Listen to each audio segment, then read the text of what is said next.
Welcome to History with Herodotus, where we delve into the vast expanse of human experience, navigating the complexities of the past to uncover the threads that weave our world together.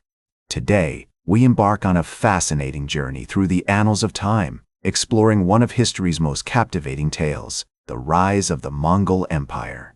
Like a tempest that swept across the known world, leaving in its wake a transformed landscape of cultures, empires, and civilizations, the Mongol Empire's ascendance is a story of breathtaking scope and intrigue.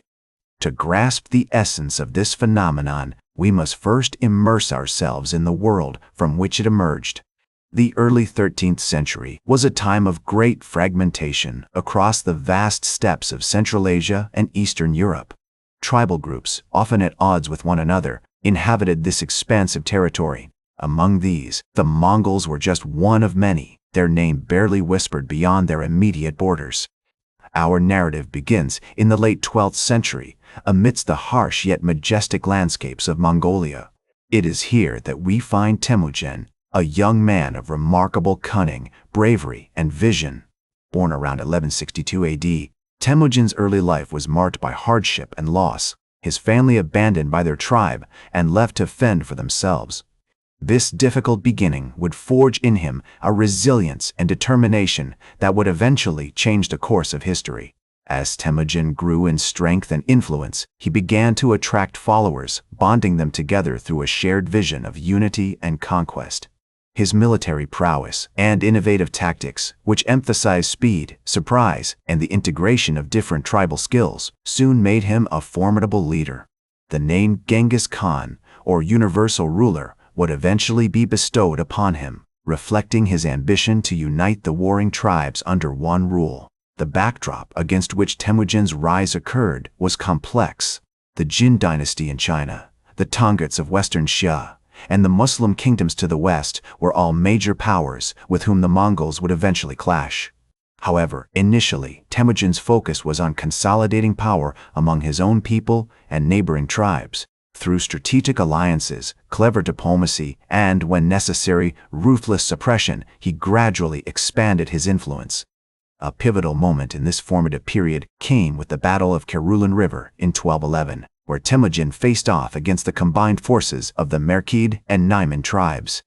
His victory not only solidified his position as a dominant force on the Mongolian steppes, but also marked a turning point in his campaign to unify the disparate tribal groups under his leadership. The years that followed saw Temujin, now increasingly recognized as Genghis Khan, refine his military organization and governance structures. The creation of the YAM network, a system of messengers and relay stations that allowed for rapid communication across vast distances, was instrumental in maintaining control over the expanding empire. Additionally, the codification of laws, known as the Yasa, aimed to establish a uniform code of conduct and justice among his people. As Genghis Khan's power grew, so did his ambition. The horizons of his vision expanded beyond the steppes of Mongolia, encompassing the riches of China, the sophistication of Central Asia, and the opulence of Eastern Europe. As Genghis Khan's ambition continued to expand beyond the steppes of Mongolia, his sights were set on the neighboring territories, rich in resources and strategic importance. The year 1211 marked a significant turning point as the Mongol army, now a well-oiled machine, began its campaign against the Tongat-led Western Xia dynasty in what is now northwestern China. This move was not merely an act of aggression, but a calculated step to secure the western flank of his empire and gain access to the Silk Road, a vital trade route that would provide immense economic benefits. The Mongol army's military prowess was on full display during the siege of the Western Xia capital, Ningxia, which began in 1213. The city, heavily fortified and defended by the Tangut army, was eventually breached after a prolonged and brutal campaign, showcasing the Mongols' mastery of siege warfare. This victory not only added significant territory to the Mongol Empire, but also brought under its control key trade routes and access to advanced agricultural techniques, further solidifying Genghis Khan's position as a major power in the region. The following years saw the Mongol Empire continue its expansion westward, with campaigns against the Muslim kingdoms of Central Asia.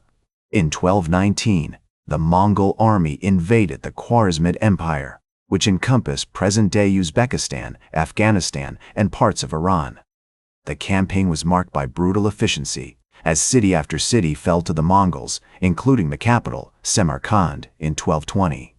The fall of Bukhara, another significant city, is often recounted with a particular detail that highlights the terror inspired by the Mongol conquests.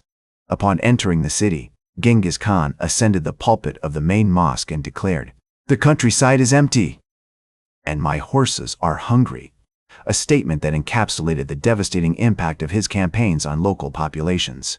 The invasion of Eastern Europe began in 1236 under the leadership of Batu Khan, a grandson of Genghis Khan.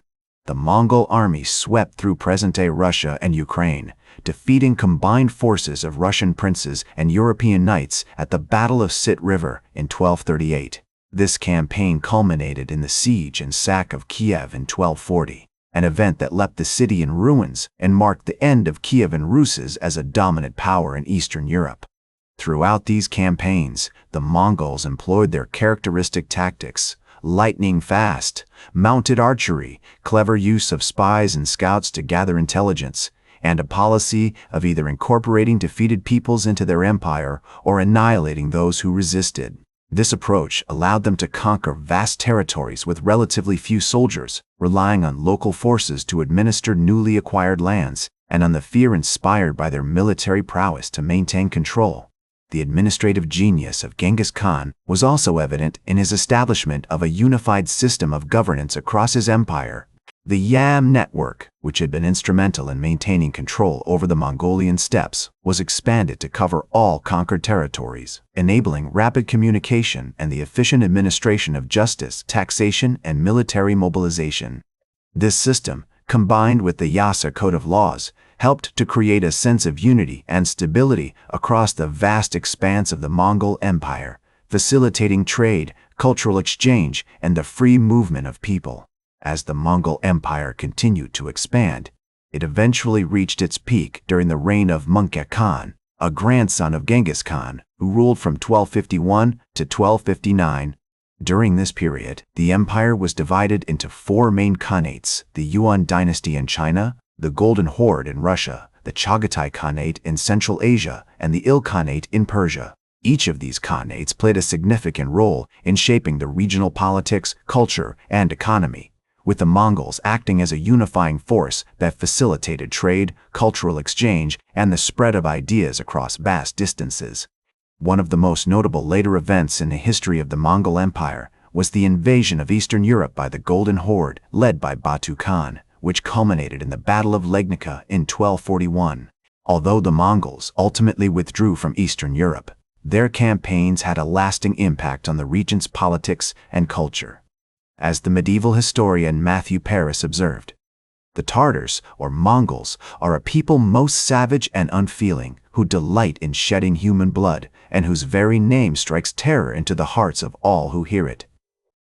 As the centuries passed, the Mongol Empire gradually declined, with each of the four khanates eventually breaking apart into smaller states. However, the legacy of Genghis Khan and the Mongol Empire continued to shape world history.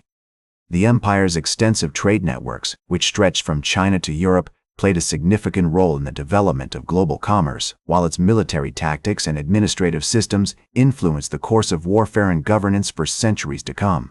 Today, the rise of the Mongol Empire is remembered as one of the most significant events in world history, a testament to the power of human ingenuity, ambition, and perseverance. In the words of Genghis Khan himself, "The strength of a nation is not measured by the size of its army, but by the strength of its people," a sentiment that continues to resonate with us today. The Mongol Empire's legacy can be seen in the modern-day cultures of China, Russia, Iran, and many other countries that were once part of the empire. The Silk Road, which was revived during the Mongol period, remains an important symbol of cultural exchange and cooperation between East and West. Furthermore, the Mongols' tolerance of different religions and cultures has inspired countless generations of leaders and policymakers to pursue a path of inclusivity and diversity. In conclusion, the rise of the Mongol Empire was a pivotal moment in world history, marking the beginning of a new era of global connectivity, cultural exchange, and imperial ambition. That's all for today's History with Herodotus. Remember to like, share, and subscribe. And until next time, remember that, to understand the present, we must first understand the past.